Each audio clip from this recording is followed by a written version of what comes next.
Good evening, everyone. My name is Malcolm Hackett. Welcome to our first Bushfire Resilience webinar of 2021, presented by Justin Leonard from the CSIRO, entitled Reduce Your House and Property Risk.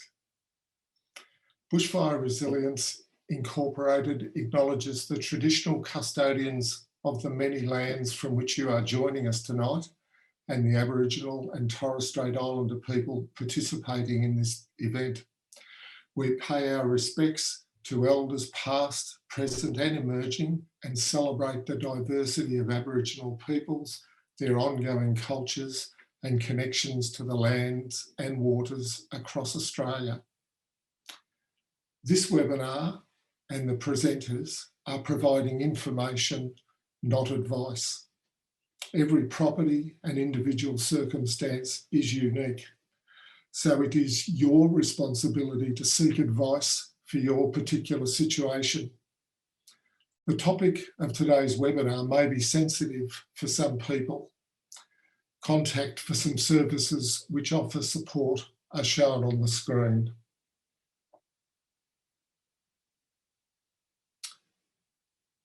As a resident of Strathewen, I have direct and not very successful experience with tonight's webinar topic, because despite my preparations, our home and farm business were destroyed by fire on Black Saturday. 80 homes were destroyed in Strathewen and 27 people died. It's impossible to adequately convey the dimensions of the destruction and collective grief facing the clean-up, wading through the insurance documents, and then confronting the requirements of planning and rebuilding. In Strathewen, people supported one another. We formed a community association and began the task of renewal. But 12 years on, I can assure you that understanding your risks and taking action to reduce them is one of the best investments you can make, not just from a financial standpoint, but for the sake of your well-being and of those you love. On behalf of BRI, I acknowledge the wonderful supporters and sponsors who have made these webinars possible. Bendigo Bank Community Bank branches, CFA, Nillumbik Shire Council, Safer Together, Rotary International Diamond Creek, Davey Pumps and Irrigation. I'm the chair of the community company which owns the 5 local Bendigo Bank branches. We're a for-profit social enterprise which has returned over $6 million back to the community. That's 80% of the company's profit going back into the communities which support our branches. The Hurstbridge, Diamond Creek and Eltham Bendigo Bank branches have sponsored this webinar series because they are part of the community. They have a 20-year history of support for CFA brigades and emergency preparedness. We're not leaving town, and our cash flow and our profit stays here to strengthen our community. Thank you for registering and for submitting your questions. You'll also be able to ask questions using the Q&A button at the bottom of your screen. Our moderator will group similar questions so we can cover as wide a range as possible. Please keep questions short and to the point. We'll only be able to address questions which are on the webinar topic. Our presenter tonight is Justin Leonard from the CSIRO.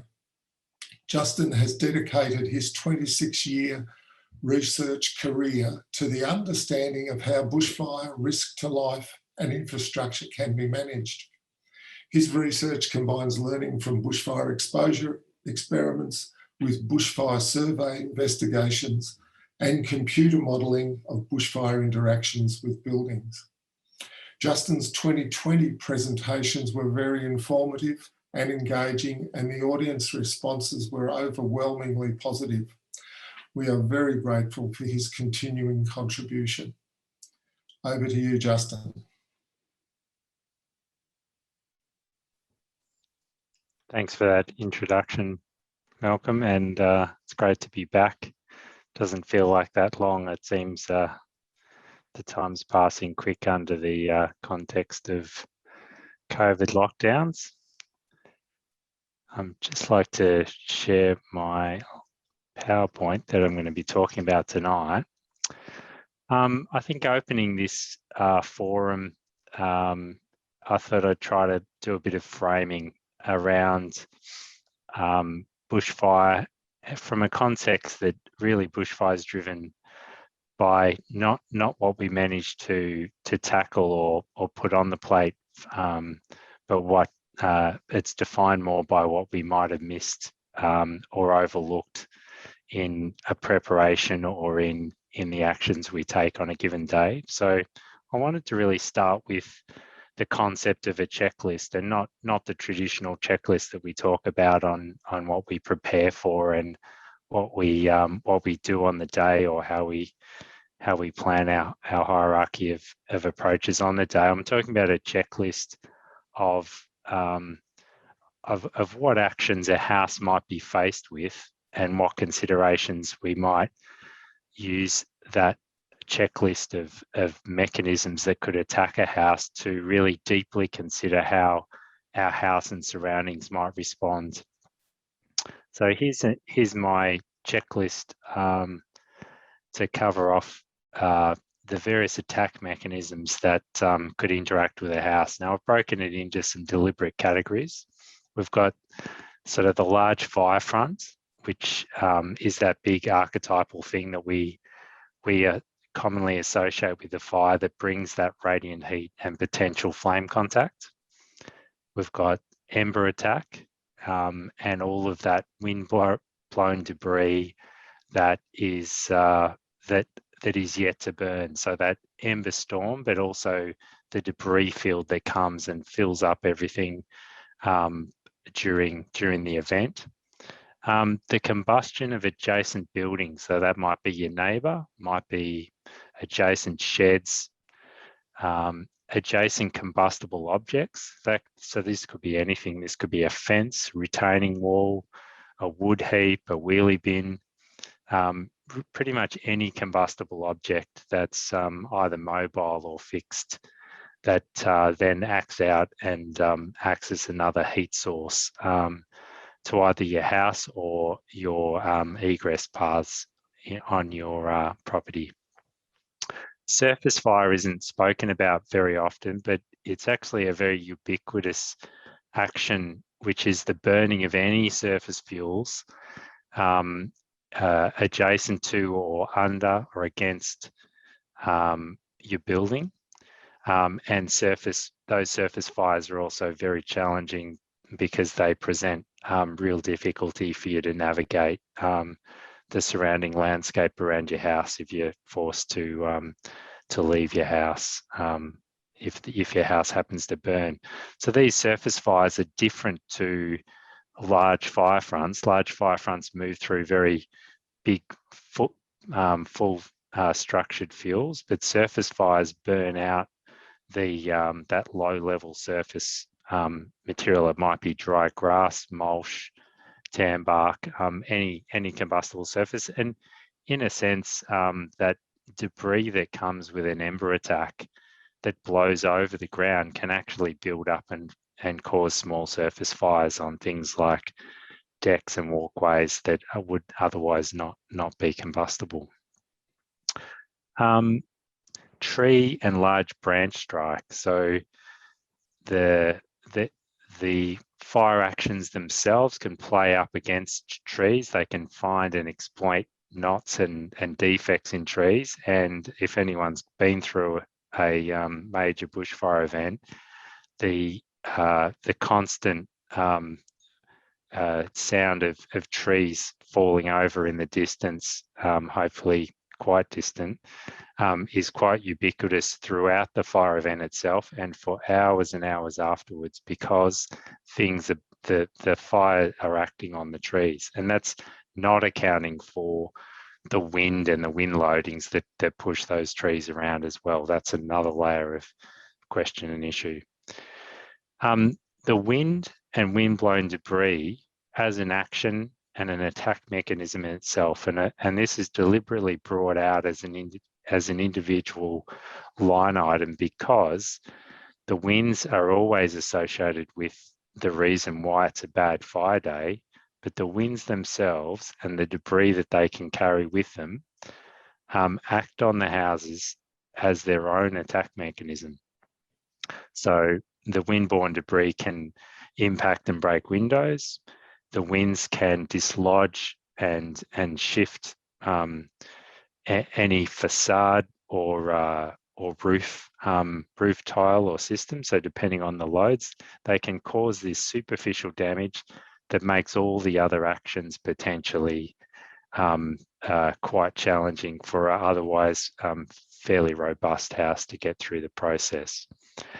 I've also included smoke, which isn't really an action that upsets a house itself, but because these houses are inherently a shelter or potentially a shelter for its occupants, the smoke and how the smoke plays or gets into a house, or whether the house itself is a source of smoke, plays out in that human exposure dimension. So it's an important factor when considering how we prepare our houses and how we act on the day and what type of PPE and preparedness and physical health context we consider around that smoke human exposure factor. So what can we do with this list? We can try and move to the next slide. I'll just try going back into it so we can move forward in the slide back. There we go.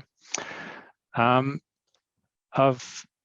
this checklist, all things aren't created equal, and certainly as Malcolm duly pointed out, everyone's circumstance is not created equal by any stretch of the imagination, and as well as every fire event comes with its own specific level of intensity and direction and how it unfolds. So out of this checklist, what's really important is to understand which aspects of those actions are actually ubiquitous to every fire. So what I've done here is really highlighted and emboldened the things on this checklist, which you pretty much cannot untick. You have to have these, you have to deeply consider these attack mechanisms because they are ubiquitous with every fire event and every process. There's always embers. There's always surface fires acting around your property.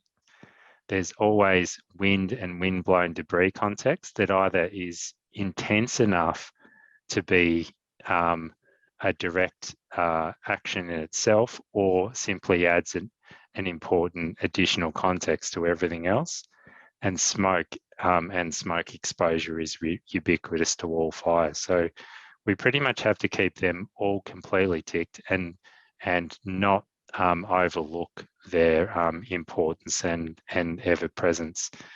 And I guess these things are also ubiquitous because they persist for a certain time before the main fire event comes and passes, and during the event, and for hours and hours after the event. So they're ubiquitous for a whole range of reasons, and I can't sort of overemphasize these four of the checklist enough. The other ones are highly contextual, and for a number of fortunate circumstances, some of these ones can be either never ticked because you might not have a close enough or intimate exposure to a large fire front. You might have sufficient separation distance, and there's lots of different ways to sort of have that discussion about how far you need to be from certain types of bush and in certain types of circumstance. There's adjacent buildings and the the fact that separation, we might be fortunate enough to have sufficient separation from neighbouring properties and property boundaries, and we may have a good setup where we're at least 6 metres or more from other buildings and structures on our actual property, but in some cases we don't, and therefore we have to include that and deal with it. Adjacent combustible objects could be fixed, like fences, or they could be movable, like caravans and wheelie bins and things. And I guess that context of fixed ones means we have to tick it, but also I guess those ever-present mobile things can't be overlooked, and particularly in that sort of preparation phase where we're really lining ourselves up and getting our thoughts and actions in place around being ready and configured well for a fire season. I guess trees and large branches is another one that really comes into its own when we're within tree striking distance of adjacent large trees. And obviously it's not that hard to work out whether we're at least one tree height away from these things. So as a tree falls down, it doesn't actually physically impact the house. Although there is that small context of where under very extreme wind events, you can actually snap a branch off a tree, and even though it's quite a heavy branch, it could travel something like 1.5 to 2 tree heights laterally before it hits a house under those really extreme wind conditions. So a little bit more clearance is always adds a bit of comfort.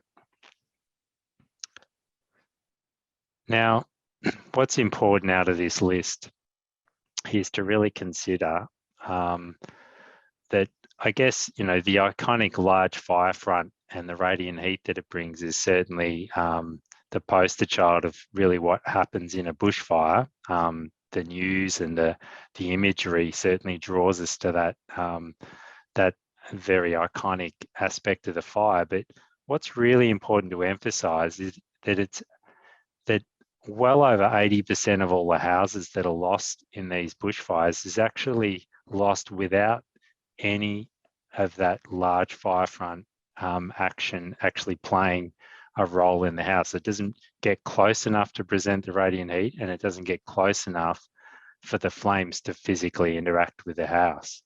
So 80% of loss actually is left to these non-grayed out line items. So Ember Attack, adjacent buildings, you know, adjacent combustion, all these are the factors that actually end up playing out and being most responsible for loss in fires. So once again, these are particularly useful ones to highlight if they're a tick for you specifically.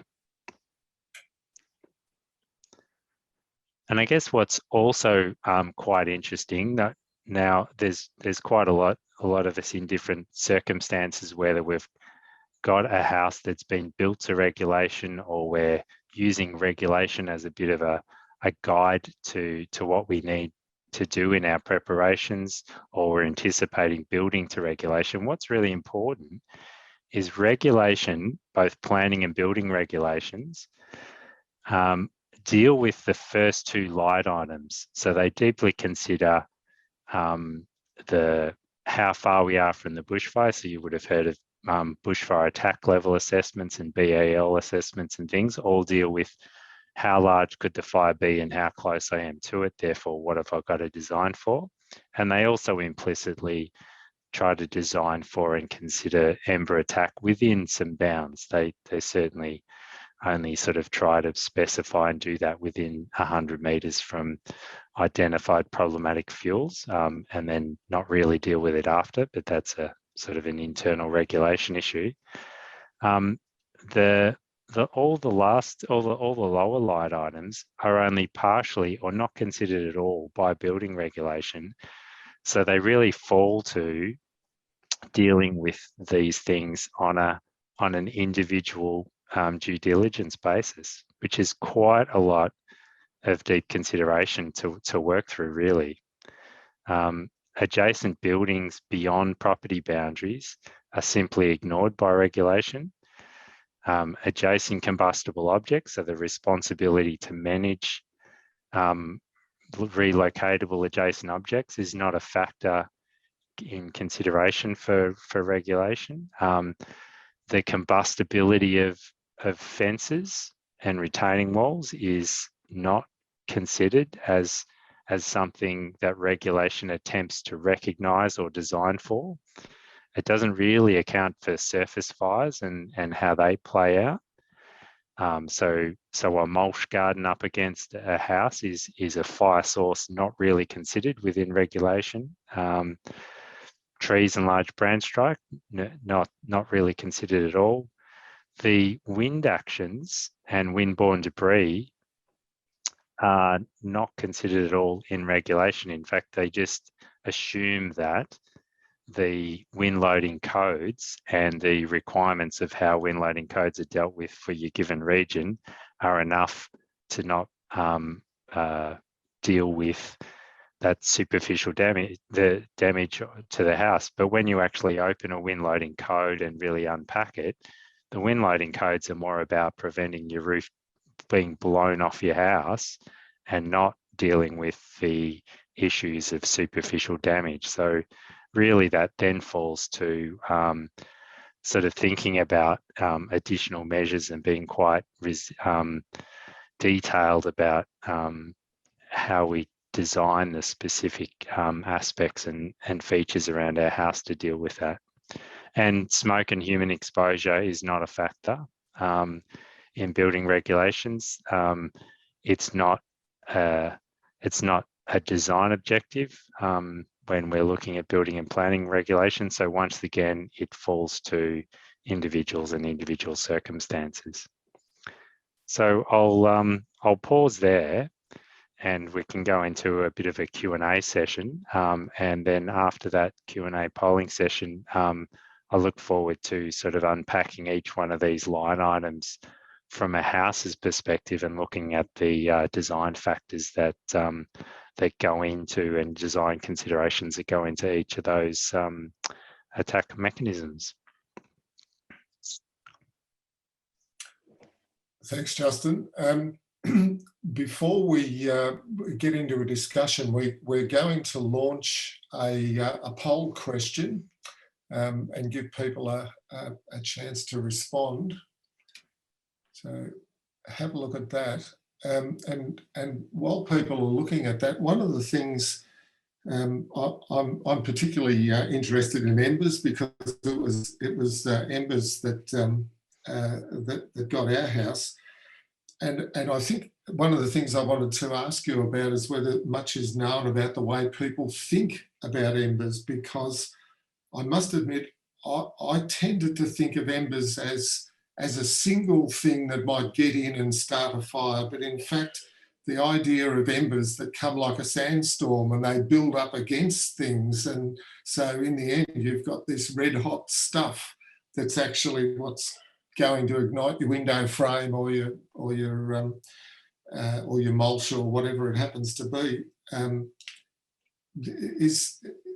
Has there been much research on how people think about embers and what embers, are the most destructive? Yeah, I guess the Ember work and investigations is more like a disconnected technical deep dive into what embers can and can't do. But you do raise a very important question around the difference between human perception of embers and what's technically possible that embers can do and how you work with them. And I think there's probably something in there to sort of investigate people's diversity of attitudes and assumptions around Ember Attack. In reality, Ember Attack is everything fine that's become airborne, that's essentially combustible. So leaves, twigs that are either not burnt yet or are burning and flaming while they fly, or they're glowing while they fly.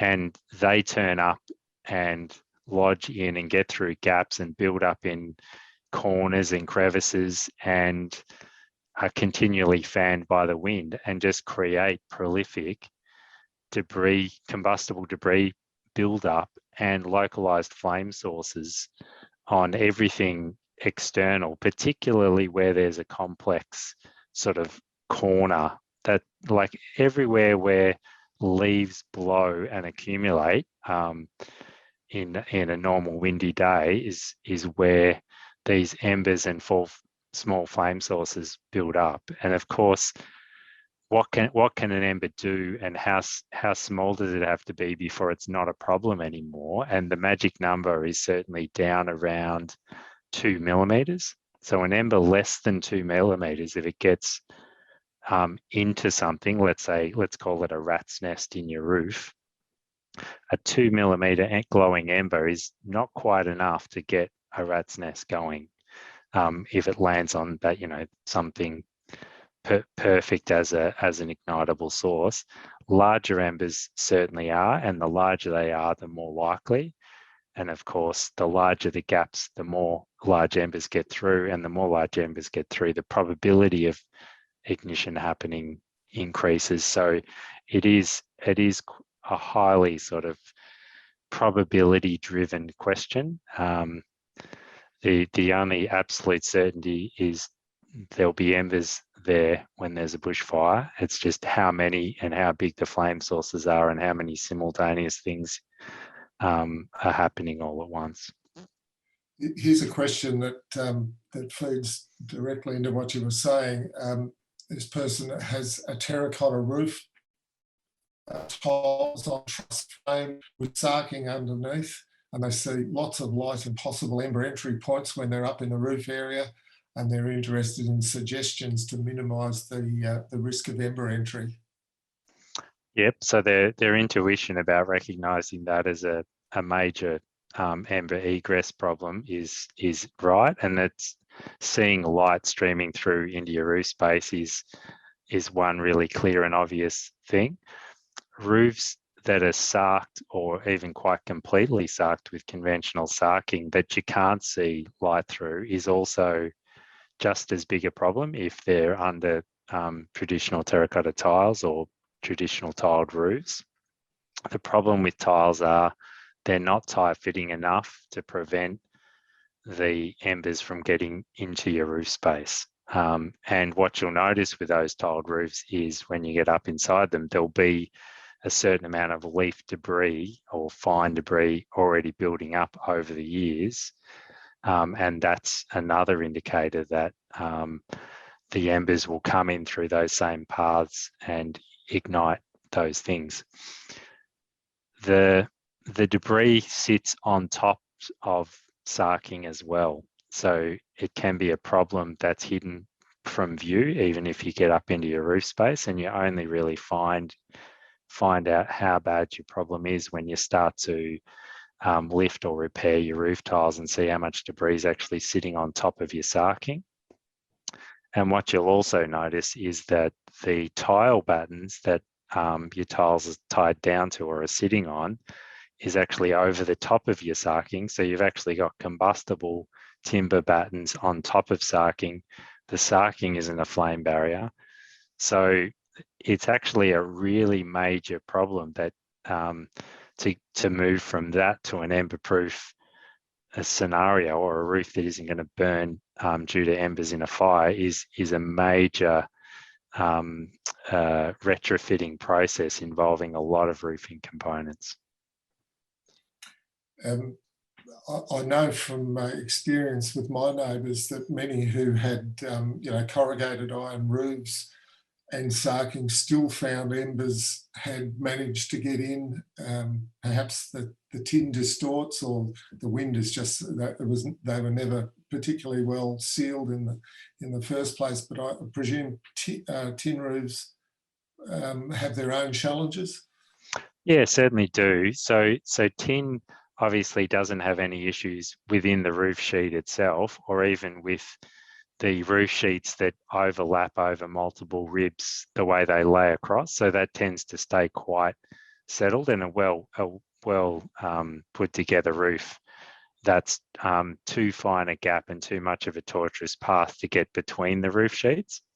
But every roof sheet has an end, either at the ridge line of a house or at the gutter line of the edge of the roof, and that's where you have significant potential ember entry.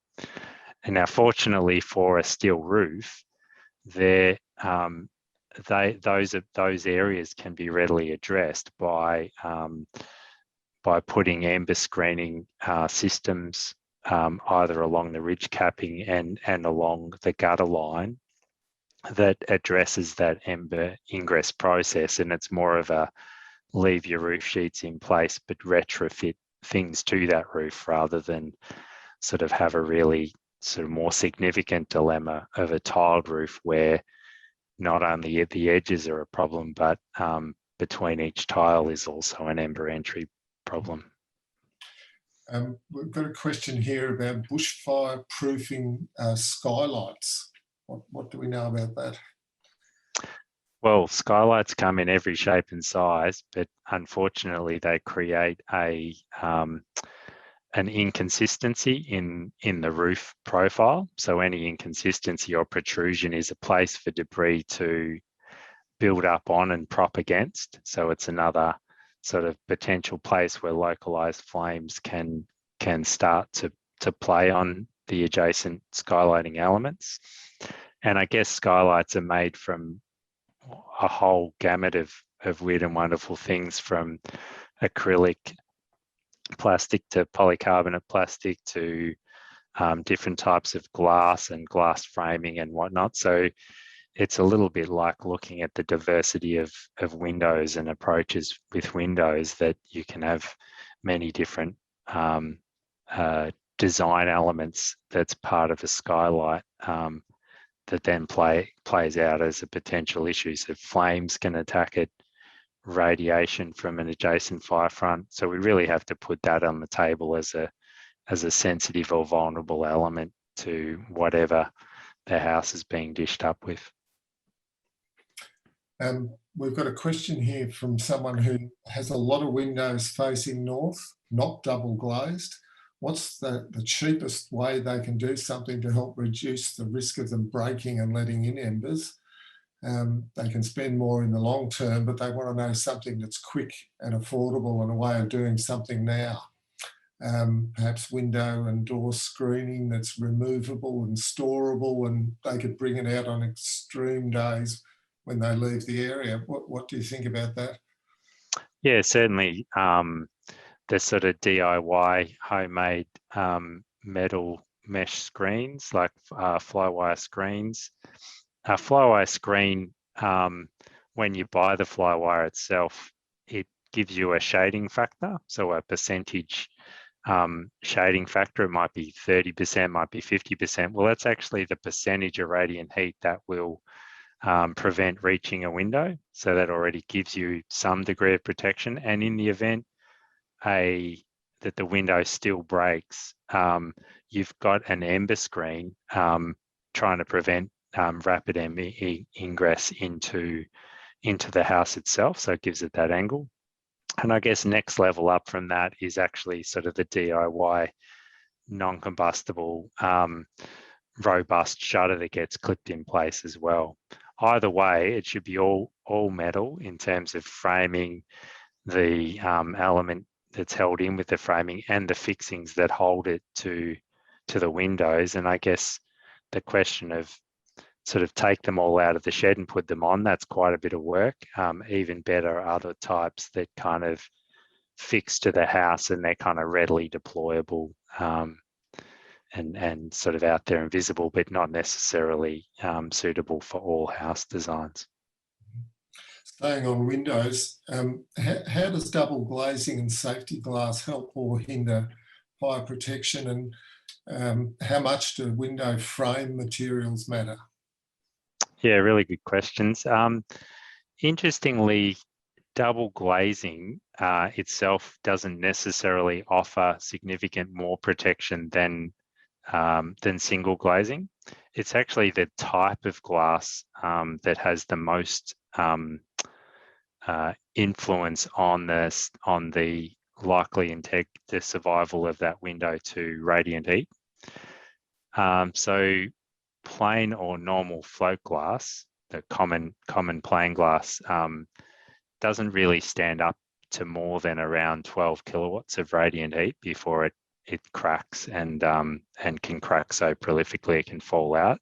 So if you think of a double glazed window that's simply got 2 layers of plain glass, the first one will take most of the heat and crack and fall away. And if the radiant heat persists, it simply then acts on the second sheet and it eventually cracks and falls away as well. So a double glazed unit is a marginal improvement because it's sort of a 2-stage process. But in reality, the most important thing is that you've got a more robust type of glass in place. And the obvious and most common one is toughened glass, which survives to a much higher radiant heat. So we're talking about more like 40 kilowatts of radiant heat before it could crack. And it seems to do that because the edges are all ground nice and smooth, and it's got a special treatment in it, which is the reason why it's called toughened glass. So it breaks into small crumbs, and for some unusual reason, the way they heat treat that glass gives it its special performance to the radiant heat from the fire. There's some pretty other really cool glazing elements that do really well, and that is things like glass bricks and wired glass are very high performing and even much higher performing than toughened glass, and can be actually quite cheap depending on the application. And it's also worth on that topic of glass saying that laminated safety glass, the glass where it's 2 layers of plain glass with a plastic between it to make it laminated safety glass, isn't any significantly better than plain glass. So what about the frame materials? So framing, obviously the frames, as you've mentioned before, in your example, where the debris can build up on it and act on the frame and cause it to burn. The localized burning is another heat action on the glass, which can cause early failure. So it's much more important to move to a non-combustible framing material than a combustible one. And if you're really looking for the ultimate performance, a non-combustible one with high temperature seals in that non-combustible framing gives you the ultimate protection. We've sort of seen quite sort of conventional aluminium windows with toughened glass in them. They can actually start to fail because the plastic beading between the aluminium and the toughened glass melts and allows the glass to drop. So there's certain window manufacturers actually offer a higher temperature seal to really make that a complete system. Staying on windows still, someone has asked if they're caught at home on a high fire danger day, is it best to leave interior blinds up? And does that make a difference? It's very important to maintain complete awareness of what's happening outside, and that's to recognise when the fire's arrived past its peak and moved on, because that really helps set the context of whether if the house starts to burn, that you've recognised that the fire front's passed and that at some point you might be able to move outside as the house becomes untenable. So that awareness is absolutely critical. So closing all the blinds and losing that awareness is definitely a negative. There's not a lot of evidence in post-bushfire loss scenarios to suggest that the blinds inside the windows actually actually contribute to a reduction in the likelihood of things igniting inside. In fact, things don't tend to ignite inside the windows prior to the window, say, breaking. So it really doesn't seem to offer any additional protection. External blinds and processes are potentially different. Yeah, I can tell you stories about those. Is there any merit to pre-cutting cement sheets to fit on top of a timber deck to stop embers igniting when there's an extreme risk? Yeah, that sounds like a really useful idea. The way the embers sort of fall between the gap boards on a traditionally designed timber deck and land on the bearers is sort of a really common way that ignition happens. And the way the wind blows through the deck then sort of propels those sort of small flames to sort of track and burn along the bearers and involve the deck significantly. It doesn't completely rule out the idea that the deck will burn down, because you still get surface fires attacking the stumps and burning up under the deck if the deck's close to the ground, and the embers can still blow underneath and lodge on those bearers, although it's less likely.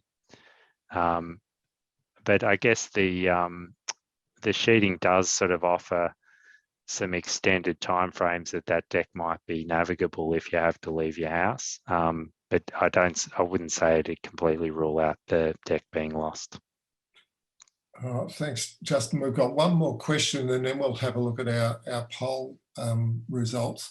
What were the key learnings from the Canberra fires some years ago? Even the best building regulations would not have made a significant difference to house loss due to the adjacent building fires and sheer size of house-to-house involvement. Yeah, I think that is in itself a significant learning. The houses that were impacted within Canberra were not regulated, and probably what's even more interesting is that after the fires took out significant houses in those neighbourhoods, they didn't actually invoke regulations in those areas.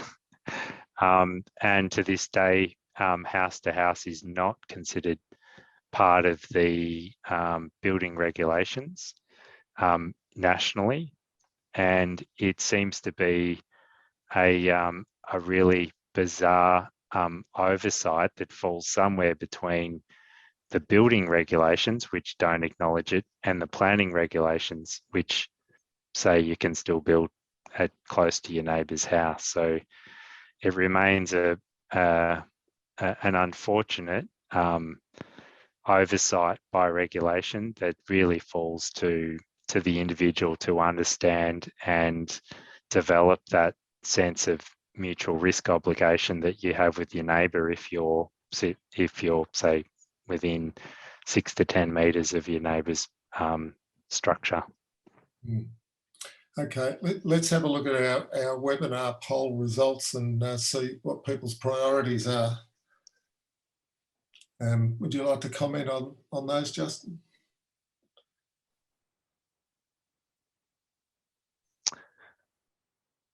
Yeah, well, I guess it's good to see the top poll result being a focus on debris accumulation prevention. And I guess what I'd hope is that that's not necessarily just the traditional thing of I'll clean out my gutters, but more of a recognition that the debris accumulation happens extensively during a fire. So preventing debris accumulation by design, like not having gutters or having non-combustible gutter guards that just don't allow debris accumulation, or having decks that aren't ignitable by debris accumulation, are the types of strategies I hope people consider when they're looking deeply at that kind of approach. Removing combustible mulch near houses, fairly low, but obviously an important and ubiquitous one, unless your house is quite resistant. Second highest looks like reducing the extent of vegetation that could spread a surface fire. Yep, I think that's excellent. The ideas of having more like gravel mulch or fixed pathways immediately around a house, I think, are a really important design consideration for effective maintenance and limiting that surface fire attack. So it's great to see that one as on people's radar. Thanks, Justin. Let's move on then to the second part of your presentation. Great.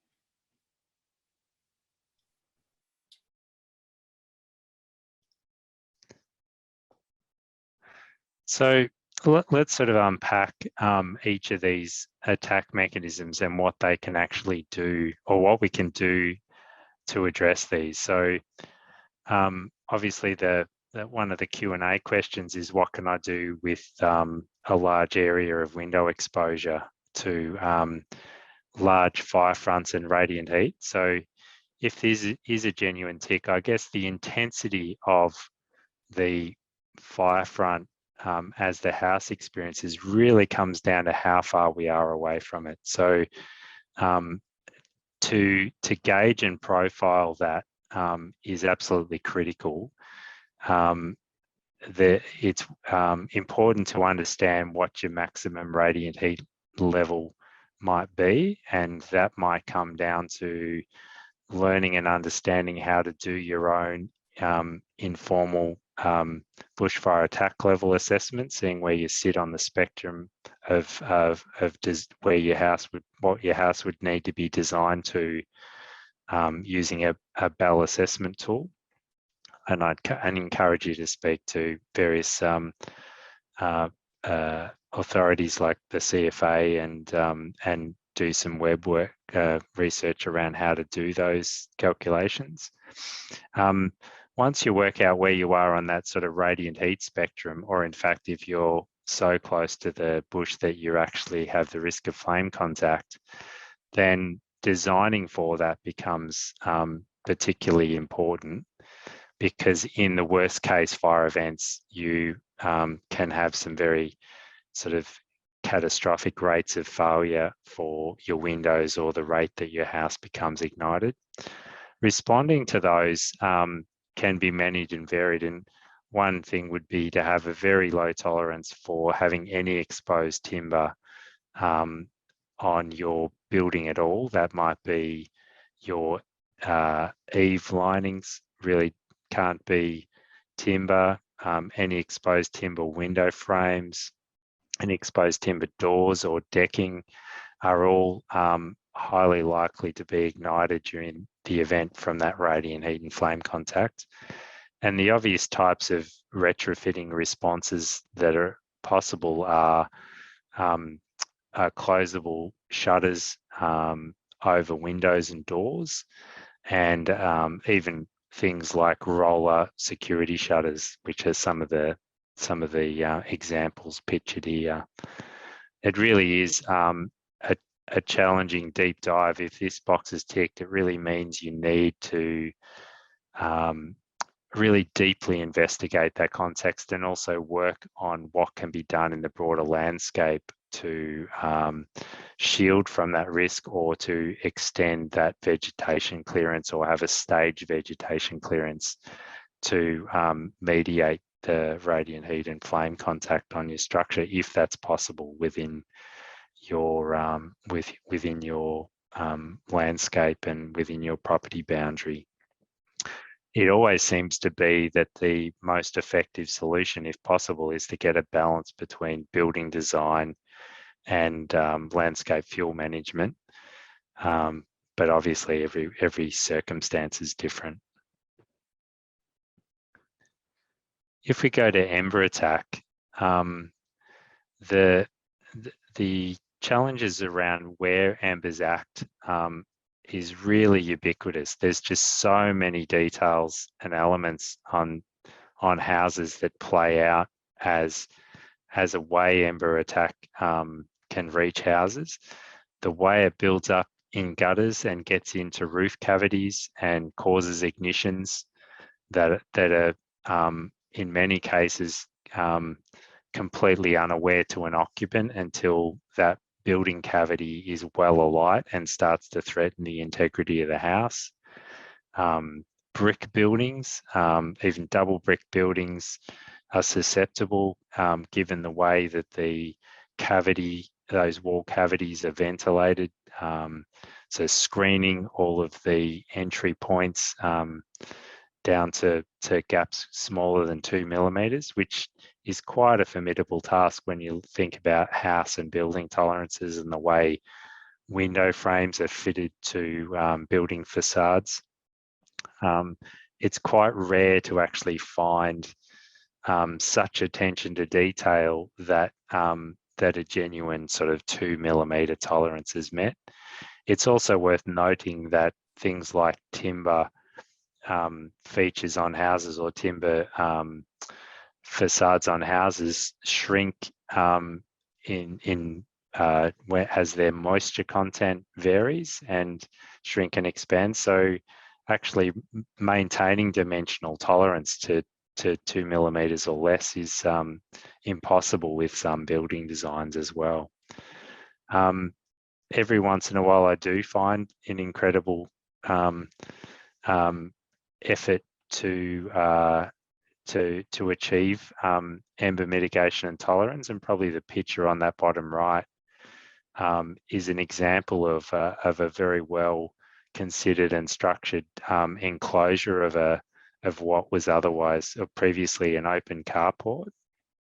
So it's actually very fine punctured steel that's been very, very precisely cut in and fitted to enclose. And this tilt panel door is one of the few types of roller doors that is actually quite tight fitting when it closes. You notice there's not a gap across the top like a traditional roller door that the gap grows as the spool unwinds in the roller door.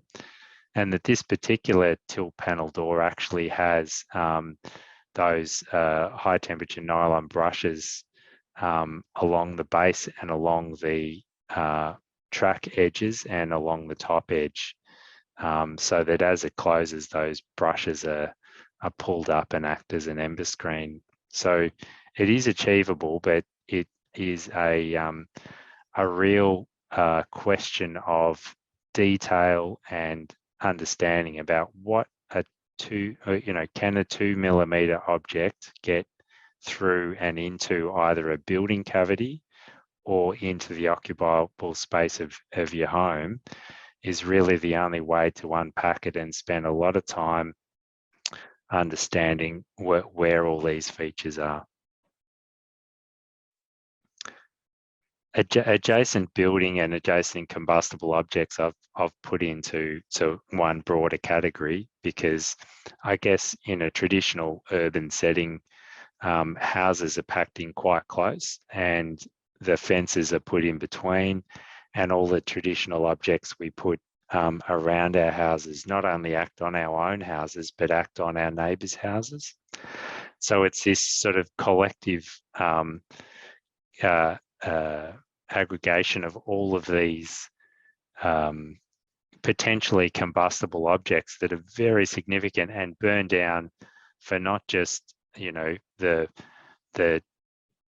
10, 20 minutes, half an hour, 40 minutes that a Firefront classically can pass by. These burn for hours and hours and act on your home if they're close enough. So they're absolutely critical to deal with. Very difficult to mitigate. The types of barriers you need to mitigate a structure from an adjacent structure is really tough, and but you can build or retrofit houses, walls and windows to actually handle the potential of a neighbouring house ignition. But probably one of the best ways to think about house-to-house ignition risk is to have a really deep discussion and a strategy with your neighbour, because one thing you can do is if two houses have the potential to burn each other down, one of the key ways is ensuring neither a house ignites in a bushfire, so you don't have that mutual risk problem. But either way, your chances are elevated because you don't have to just get one house through the fire. You've got to get two or more houses through that fire. So it is a real question of a discussion at the streetscape level, and probably a good way to sort of hopefully bring neighbours together around a common issue. Surface fire. I'd like to elevate that in the discussion because it doesn't actually get touched on that often, but it's something really common and a common oversight I see. I guess the bottom picture is an obvious oversight where mulch and tan bark and things are being used right up to a combustible subfloor enclosure, be treated pine subfloor enclosure on the house. So the house certainly isn't up to a surface fire action itself, and the local landscaping is certainly not offering any attempt to reduce or manage surface fire risk. The two problems are you just can't have combustible elements down to ground level, because even if this was concrete pathway, the debris that would blow up against those combustible elements would be enough to ignite the house. But this in combination is pretty much puts it in the certain sign off this house in a bushfire type scenario. Now the top picture was a reminder to consider things like low-level lawn or managed lawn as not necessarily a problem, particularly if it's green, but a lawn that dries out in the most extremes of our fire seasons becomes a combustible surface. So we do need to think about not sort of having a look for what's dry and ready to go in our preparation season. We need to think about how things transition. And that might also mean manage gardens up against houses, which are not really in a flammable state in the off season, but could be quite water stressed and desiccated and be quite a problem in a fire season itself. And of course, tree and large branch strike in proximity of house is obviously a really major challenge and issue. It also is a major question around reliability of egress, either off your property and through the local neighbourhood to a place of relative safety. And that I'm certainly not predicating that egress should happen during a fire event, because obviously using your house to shelter during the peak of a Firefront's key. But in the event that the house becomes untenable, you then have to consider egress and transitioning through the landscape, and that is really where tree and large branch strike become problem, not from just the context of hitting a house, but blocking a driveway, falling on a car, blocking off major traffic routes and causing traffic jams and entrapments on roadways. So it's really that question about an onion ring approach of considering all the trees and potential actions. And certainly I'd encourage you to talk to tree experts and arborists around the types of trees and the state they're in and the likelihood that they could fall. There's a lot in the tree type and their age and the degree of imperfections in them that help define the likelihood that they could fall and be problematic in a bushfire.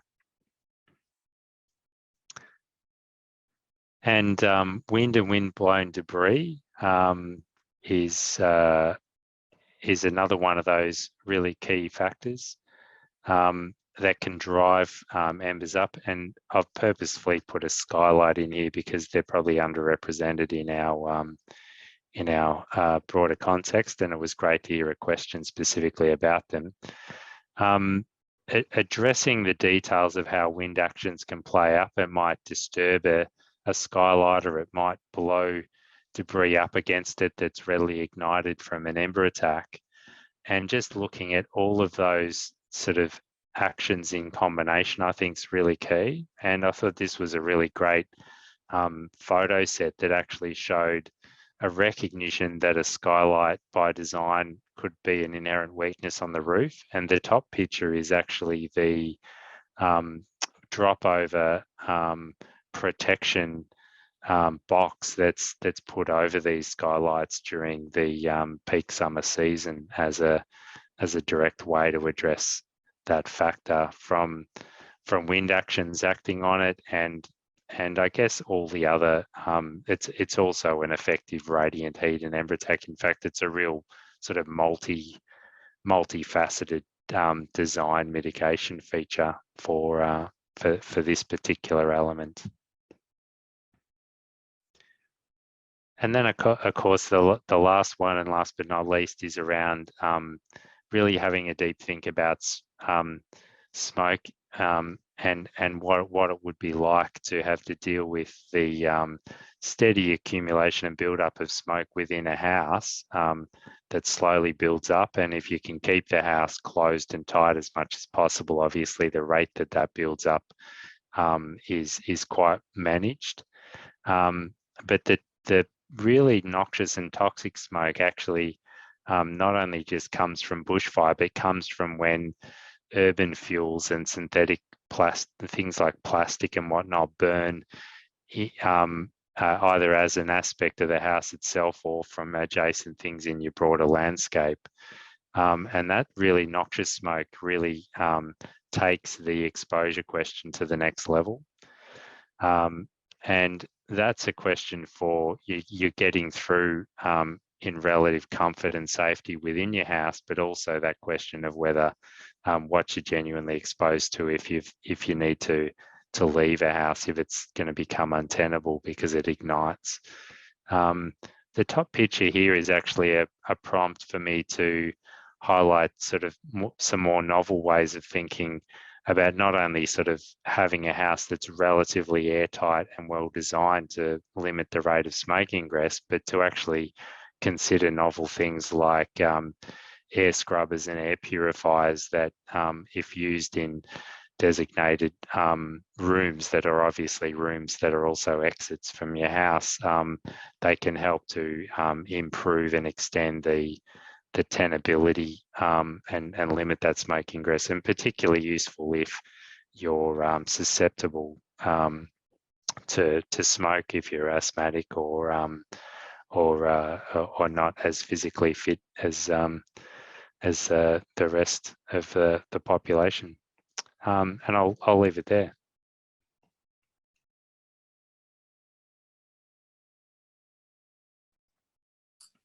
Thanks, Justin. We'll launch our second poll question. And while we're doing that, people can select their answers. One of the questions, this came up in the last session as well, and you had a terrific photo there that highlighted it. Is there any such thing as a safe garden mulch except for small rocks and scoria, which this person's concerned about? It makes plant roots hot in summer especially. And also then, how do you manage the leaf litter in rock mulch? If you're going to have wood chip mulch, how far away from the house should it be? Yeah, so I guess it's a twofold consideration, and the first thing to consider there is what house elements are immediately adjacent to the mulch bed. So if we're talking about no windows and a double brick wall up against the mulch bed, well, you could probably tolerate tan bark mulch, noting that you actually have vents that might be low and flames could play up and travel through those vents. So you really have to think about what can a house tolerate and what kind of fuel source am I putting. The tan bark and wood chip mulches under the middle bushfire sort of conditions and that dry climate that the bushfires are most problematic in, mean that virtually the entire depth of your wood chip bed is available fuel and burns for a long time and provides a lot of heat to its adjacent elements. So that's the inherent problem. So moving to so sort of fine leaf debris buildup is a problem, but it burns out relatively quickly. And you can also consider that, you know, even a gravel bed will have new leaf debris blown onto it during a fire, and that will ignite and burn on top of that scoria. So you don't actually completely remove the potential for flames to act on the adjacent elements. So you really have to do a significant amount with the house itself. And I guess what you're doing in the garden bed is then considering how to keep that down to a reasonable level, and really separation is what's needed. I don't have any magic materials and go-tos that are better, but I really encourage people to. It's a relative common sense thing. If it can't burn, you're not adding fuel to the problem. But there aren't any sort of fire retarded treated magic wood chips that I can put in the mix here. So no magic bullet. Apologies for that. But if someone can come up with one, there's probably a market there. Here's one, and I think you've touched on this pretty well in that answer, but a person who's moved into a house with an existing garden close to the house, where should they start with making it more safe? Your audio did glitch a little bit in the middle of that. You mind repeating, Malcolm? Someone who's moved into a house with a garden, new house, that's where the garden is close to the house, what should they start on to make it more safe? Yeah, so I guess a garden up against a house isn't just surface mulch, it's also the sort of near surface fuels and low shrubbery and whatever it's connected. So it's a whole potential structure of fuels. So I think considering each of those as a component, if they're lucky enough that the tall bushes and fuels are really low flammability plants, then it's about working with what's under those plants, so that it's limited. But I guess identify each element at a time and start changing it out. But I'd certainly think about it more of a bottom-up approach rather than a top-down. Like look at what's in there and under it, and don't necessarily sort of just rip out the big, tall, obvious things unless they're iconic, bad-behaving plants that show up in things like the CFA plant key and sort of identified through sort of local knowledge as being problematic in fires. Here's a great question. This person has sealed the gap above the fascia and below the roof with a custom cut flashing with a corrugated profile which seats underneath the corrugated roofing and sealed with fire resistant caulking, but now they're worried about the roof space not having adequate ventilation. Do roof spaces need to be ventilated, and if so, how do you balance that roof space ventilation requirement with the need to seal for ember proofing? Yep, very much a significant issue, and an issue that seems to be coming up as we move to tighter and tighter and more sealed and energy efficient houses. How does the moisture play out and where does it go? So I'd say with any, a good caveat in any aspect of sort of making a building cavity more tight or screening over vents, you are actually masking or limiting airflow to some extent. And that's where getting sort of building advice around either adding additional vents that are also screened or putting alternative means to make sure that those cavities are aspirated but in an ember-proof way is an important consideration. But unfortunately, I'm a bushfire expert and not a comprehensive building expert, so I would certainly defer to builders and local building expertise to try to anticipate those moisture build-up questions and issues if they're appropriate. Thanks, Justin. Now, here's one that I think would concern a lot of people. Do polycarbonate roofing products like SunTough guard adequately against bushfire embers? Yeah, really interesting question. So what we've found is all polycarbonate materials, where they're used externally as a pergola shade or an extension off the side of a house, unenclosed,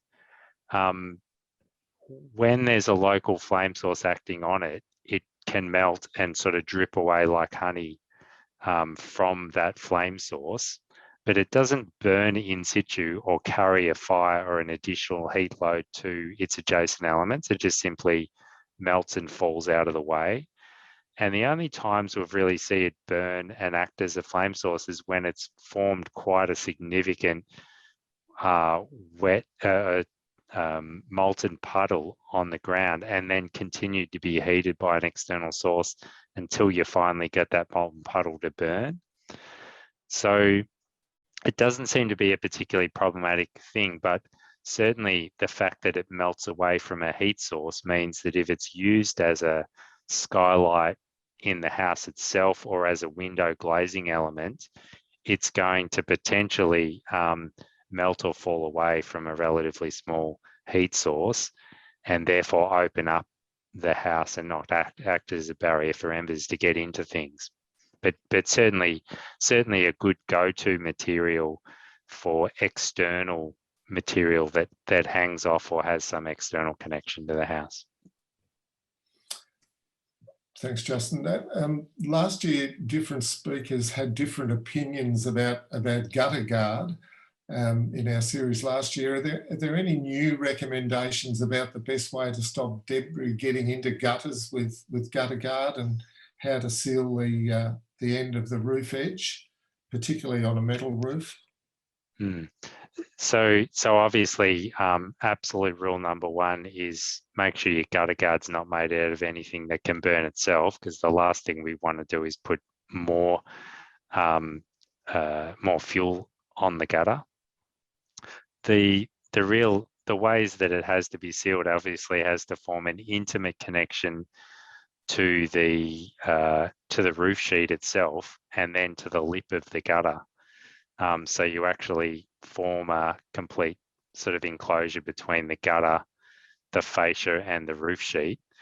And the most appropriate ways to do that is using some form of metal fixing rather than a bonded polymer-based approach, because as the debris lands on and acts on it, it could actually burn the polymer and cause it to disconnect. Things like fine metal mesh with things like stainless steel fine mesh or galfine mesh is at the higher performing temperature metals is probably a preferred approach. But also noting a bit like sort of closing up all your cavities, putting fine mesh over your gutters in a high rainfall, high discharge area, you're actually also potentially disturbing the rate that the water can get through the mesh and fall into your gutters as well. So there's a whole lot of challenges and trade-offs, but yeah, I guess, you know, I'd encourage you to explore all the weird and wonderful ones, but still apply the 2 mil threshold Ember sort of test to it, and it should all be tight fitting and robust to that sort of 2 mil tolerance if it's really going to become an Ember barrier. Here's a person who said we're often faced with 2 or more priorities to be balanced. For example, do we protect our house from Ember attack, in which case the house might not be inspectable for termite attack? How do we rationally balance which hazard to protect against? No straight answer.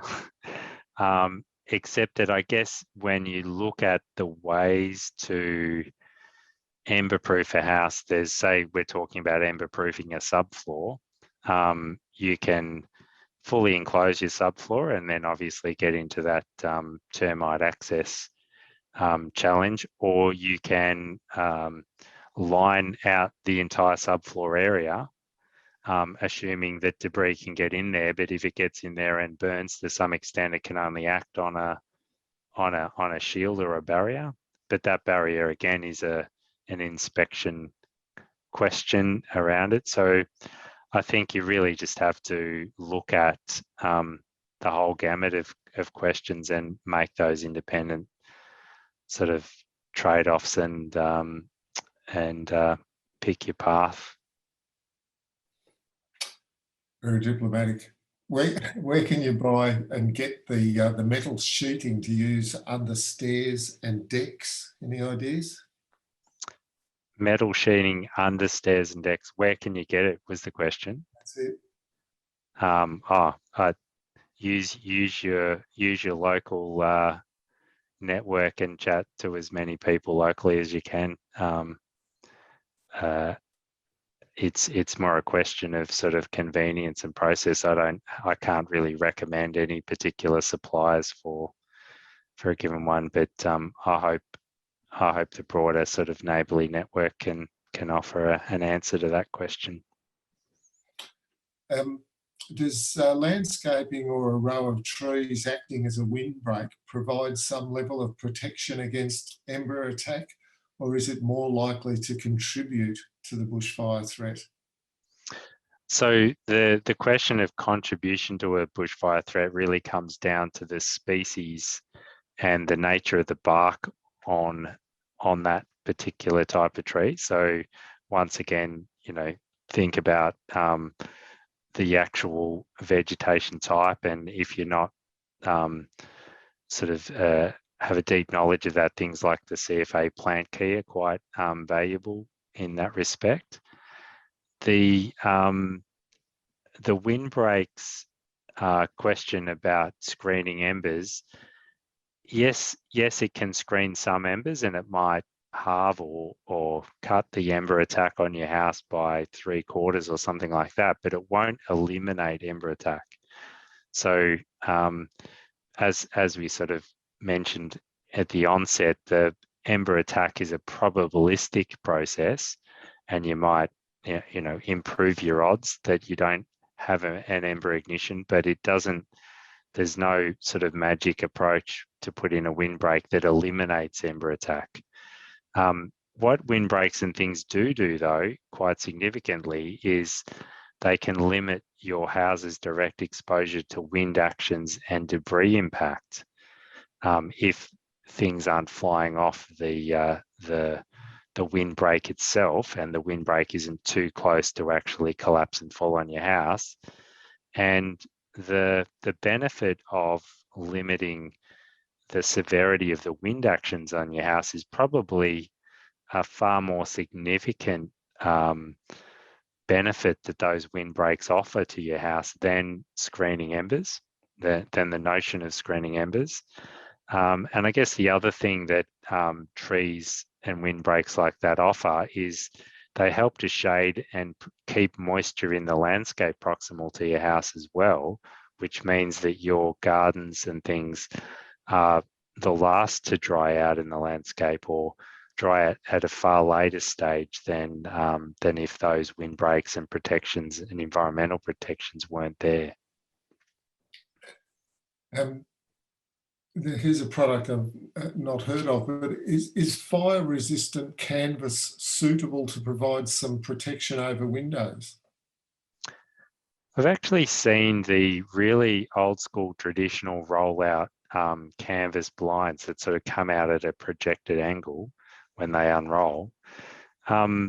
Reasonably resilient to Ember Attack, so they can get some spot burns in them, but we don't really see them igniting and burning as a fire source on the windows. So I would agree that those traditional sort of canvas projected awnings, particularly the ones that either are vertical or at quite a sharp inclined angle, which actually helps to prevent the embers building up or lodging on them or any significant debris getting against them, end up being quite a reasonable ember and debris shield and offer quite significant radiant heat mitigation. But obviously there's some ultimate limit to where the canvas gets so hot because the radiant heat's on it that it will end up flashing and igniting. And then in that circumstance, the canvas could offer some additional heat load to the window. But it's a really a subjective question about all the benefit it's offered before it's actually sort of flashed off and burnt might in fact be more of a heat mitigation than the sort of fairly rapid process of it burning in that ultimate sort of exposure scenario. Here's a good question. If you're working with an older home, is it viable to use fire-resistant silicone to address those small gaps and openings? Yes, yeah, silicone's quite a useful go-to material. Go for the higher temperature ones, or the fire-rated ones are better than the typical ones, although all silicone products are reasonably good. A useful thing for you to try is actually when you get a dag of silicone hanging off your silicone gun and it's cured, you can actually light it and it actually burns. So it's not completely innocuous to burn, but what you'll actually find is when it's beaded into a crevice, the silicone doesn't burn into the crevice. It's not that flammable. And if it's beaded into a re-entrant corner as a sort of a corked bead, it doesn't tend to burn into that corner. So while it's being cooled by the surfaces it's bonded to, it can oxidize and burn a little bit on its surface, but it actually acts like a barrier even when there's significant flame and radiant heat applied to it. That's encouraging. Justin, can you comment on the more recent use of rendered blue board in the urban fringe areas? What risks does that material pose? I think the blue board itself is can distort under the higher heat loads, but the real question is what is it rendered with? And some of the acrylic renders are technically reasonably combustible and reasonably thick in their application. But some of the cementatious and masonry renders are obviously quite benign. So I wouldn't say the blue board itself is highly problematic, but the renders and the way the board's terminated to ground level and the way it's terminated to windows and how the joins are overlapped or butted is where the potential weaknesses in that construction style can be. And of course, it's all a question of how much actual heat load you get on it. If we're talking about flame contact from a Firefront or very high radiant heat loads up around 29 and 40, you would start to be concerned about the way that's detailed and the actual dimensional stability of the blue board. I think we've got time for one more, maybe two more questions if there's a quick answer. Here's some people that are thinking of putting solar panels on a colour-bond roof. What's your thoughts about that? Obviously, the way it's fixed and the way the cables are routed into the roof cavity are potential details where you don't want to create gaps by the addition of the solar panels.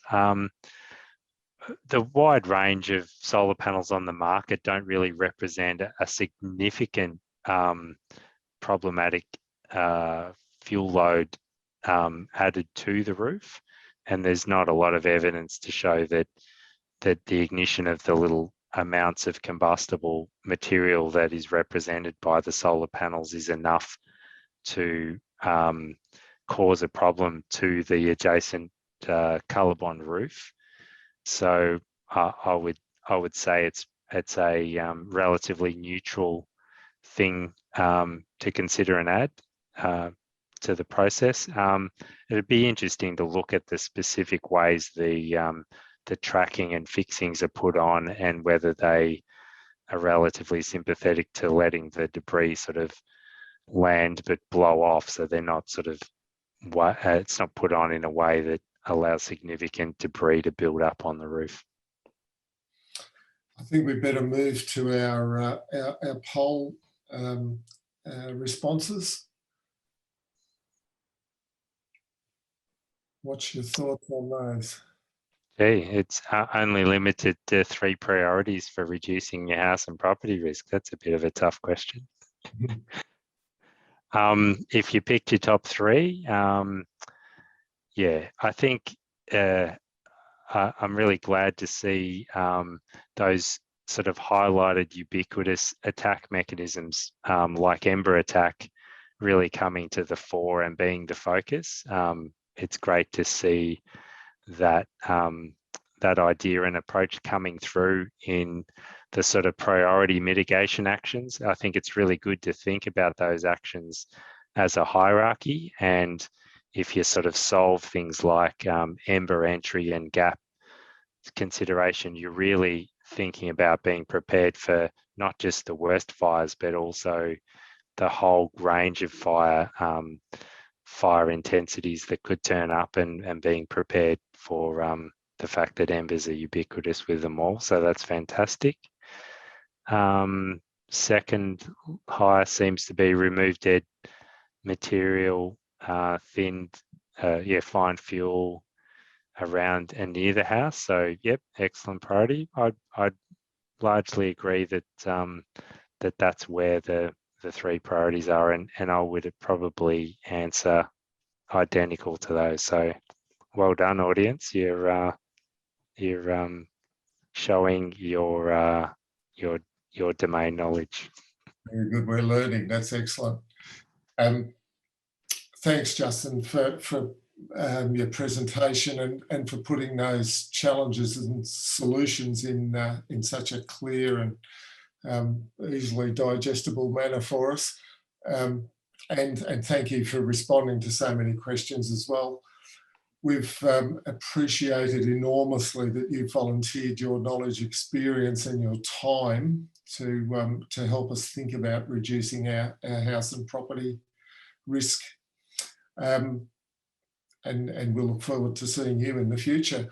With our participants, when you leave the webinar, you'll automatically receive a short questionnaire that's designed to assist us with making improvements. So please respond and preferably promptly. Before I end, I'd like to acknowledge Max Garner, Alan Bloom, Peter Mildenhall, Mark Gravel, Fiona Mackin and Steve Jenkinson for their commitment and hours of planning put into conducting this webinar series. And special thanks to the CFA for their support in providing the webinar platform and the behind the scenes technical assistance that's been provided by Rowan Thornton, which has been outstanding. We'd like to thank our other sponsors, the Nillumbik Shire Council, Safer Together, Diamond Creek Rotary, Davey Pumps and Water Equipment. and our Bendigo Community Bank branches, which has sponsored the series because the topics are fundamental to the safety and well-being of our customers and our community. So please consider the Bendigo Bank's highly competitive products and give one of the local branches or a mobile banker the opportunity to quote. We've had 278 participants directly online and over 400 that had registered in addition to the 400 from last year. So we're very pleased with that level of participation. Thank you to all of you, and we'll hope to meet you again in our next webinar, which is titled Get Water Ready, Tanks, Pumps and Sprinklers, and that'll run on Wednesday the 4th of August, same time, same channel. Thank you very much. Good night.